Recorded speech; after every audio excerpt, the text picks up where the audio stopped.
ಇದು ಎಲೆ. ಇದರಲ್ಲಿ ಸ್ವಲ್ಪ ನಡುವಿನಲ್ಲಿ ಬದಿಯಲ್ಲಿ ಮುಳ್ಳಿರ್ತದೆ. ಈ ಮುಳ್ಳೆಲ್ಲ ತೆಗೆದು ರೆಡಿ ಮಾಡಿಟ್ಟುಕೊಂಡು ನೋಡಿ, ಈ ರೀತಿ ಚಂದ್ರಿಕೆಯನ್ನು ಮಾಡಿರುತ್ತದೆ. ಮಾಡಿದ ನಂತರ ಈ ಎಲೆಯನ್ನು ಹೀಗೆ ಮಾಡಿ ಹೀಗೆ ಮಾಡಬೇಕು. ಇಲ್ಲೊಂದು ಚುಚ್ಚಬೇಕು.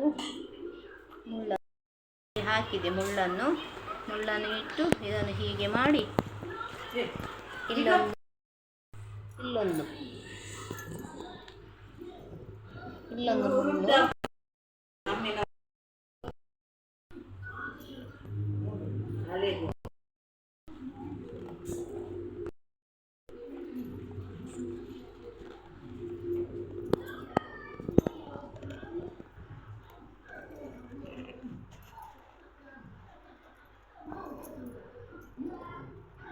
ಇಲ್ಲಿಗೆ ಹಟ್ಟಿ ಮೇಲಿರುವಂಥದ್ದು ನೋಡಿ, ಇಲ್ಲಿಗೆ ರೆಡಿ ಆಯಿತು. ನೋಡಿ ಎಷ್ಟು ಚೆಂದ.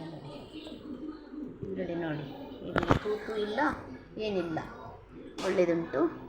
ಅಲ್ಲಿಗೆ ನಾವು ಇದರಲ್ಲಿ ಬಂದವನ್ನು ಹಾಕಿ ಬೇಯಲಿಕ್ಕಿಟ್ರೆ ಆಯಿತು.